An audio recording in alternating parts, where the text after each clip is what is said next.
చేశారు సార్. ఆ రోజే తక్షణం ప్రారంభించాలని. దురదృష్టవశాత్తు మనం అది ఆ రోజు గవర్నమెంట్ పోవడం జరిగింది. కానీ ఆ రోజు నుంచి ఈ రోజు వరకు అది టెండర్ అయిపోవడం, కాంట్రాక్టర్ ఫీల్డ్లోకి రావడం, ఆల్రెడీ కాంట్రాక్టర్ పని చేయడానికి రెడీగా ఉన్నాడు. ఆ పనులు చేయడం నిమిత్తం ఏడీబీ రుణం కూడా మంజూరు అవడం, అందులో హ్యాబిటేషన్ అమౌంట్ కింద రిలీజ్ చేయడం, దాన్ని వాడేయడం, స్థానిక ఏపీ ప్రభుత్వం కాంపన్సేషన్ వేసిన డబ్బులు కూడా వాడేయడం జరిగింది సార్. రోడ్డుకి అది వచ్చిన రుణం కూడా వాడేయడం జరిగింది సార్. దీన్ని స్థానిక గ్రామాలు ఒప్పుకోలేదని నెపం పెట్టి ఆర్డీఓ గారు ప్రతి గ్రామం తిరిగి ప్రతి గ్రామం నుంచి రిటర్న్ గా అగ్రిమెంట్లు కూడా ఇచ్చాం సార్. ప్రతి గ్రామం నుంచి ఏ గ్రామం కూడా అగ్రిమెంట్ ఇవ్వలేదు లేదు సార్. వాలంటీర్ గా మా ఇబ్బందులు చూసి మా ఇల్లులు పోతున్నాయి సార్, మా సర్వం పోతుంది సార్.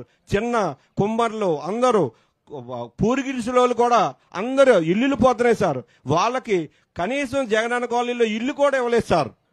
ఇల్లులు పోతున్నాయి కదా, ఇల్లు ఇవ్వలేదు, జాగా అడగలేదు, జాగా ఇస్తామని చెప్పలేదు, ఇల్లులు ఇస్తామని చెప్పలేదు. కానీ మేము అగ్రిమెంట్లు రాసాం సార్.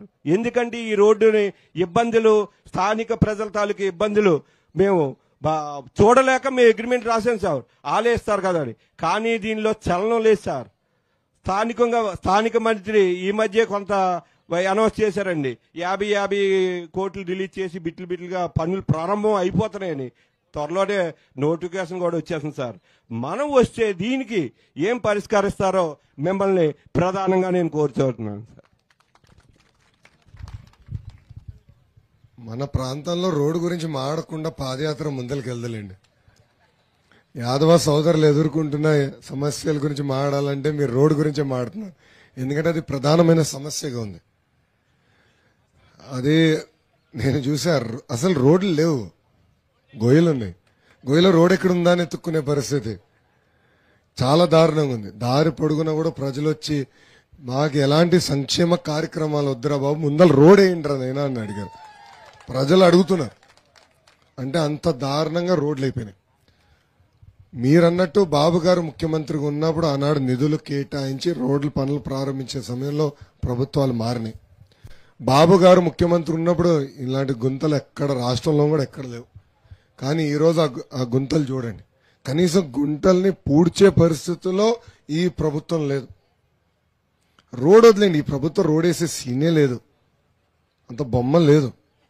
కనీసం గుంట్లన పూడుస్తారేమో అనుకున్నా. ఎందుకంటే ముఖ్యమంత్రి గారు చెప్పారు కదా, ఒక్క సంవత్సరంలో గుంటలు లేని రోడ్లు చేస్తానన్నాడు కదా. ఇట్లా ఊపుతాడు కదా చెయ్యి, ఇట్టా అంటాడు, ఏదో ఇది అయిపోతుందని. ఇది ఇట్ట కాదు, ఇది ఇట్ట నరికేండ్ర బాబు అన్నయ్య. అయ్యో,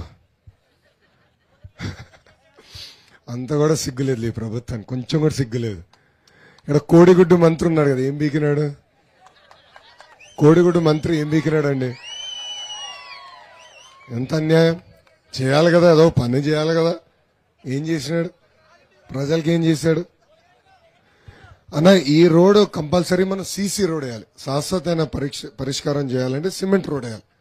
ఎందుకంటే మనకున్న సాయిల్ ప్రకారం సీసీ రోడ్ వేయాలి. నేను చెప్పా, 2 నియోజకవర్గాల్లో తెలుగుదేశం పార్టీని గెలిపించండి. మొదటి 100 రోజుల్లో పనులు ప్రారంభించి క్యాలెండర్ మారే లోపల, సంవత్సరం మారే లోపల పనులు పూర్తి చేసే బాధ్యత మన ప్రభుత్వం తీసుకుంటుంది. దారి పొడుగున ప్రజలకు నేను ఇదే హామీ ఇచ్చా. ఆ హామీకి నేను కట్టుబడి ఉన్నా. Thank you.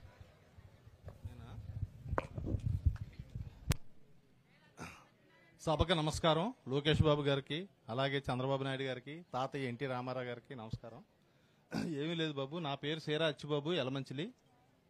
నేను పాత రామారావు గారి స్థాయిలో తెలుగుదేశంలో ప్రవేశించాము. ఆ రోజు ఆయన అభిమాని. ఈవేళ యాదవ సంఘం తాలూకా సబ్జెక్ట్ కాబట్టి బాబు, కలియుగ ప్రత్యక్ష దైవం వెంకటరమణమూర్తి మా యాదవ జాతిని ఆయన ప్రసాదించిన వరం ఏంటంటే సన్నిధి గొల్ల అని చెప్పి మొదటి దర్శనం మా జాతికే ప్రసాదించాడు మహానుభావుడు. దాన్ని ఏ ప్రభుత్వం కూడా గుర్తించి మాకు ఎప్పుడు చైర్మన్ పదవులు ఇవ్వలేదు. ఒక్క మన తెలుగుదేశం గవర్నమెంట్లోనే పుట్టా సుధాకర్ యాదవ్ గారికి మీరిచ్చి న్యాయం చేశారు, మమ్మల్ని గుర్తించారు. అయితే రేపు రాబోయే మీ గవర్నమెంట్లో మాకు ఆ టీటీడీ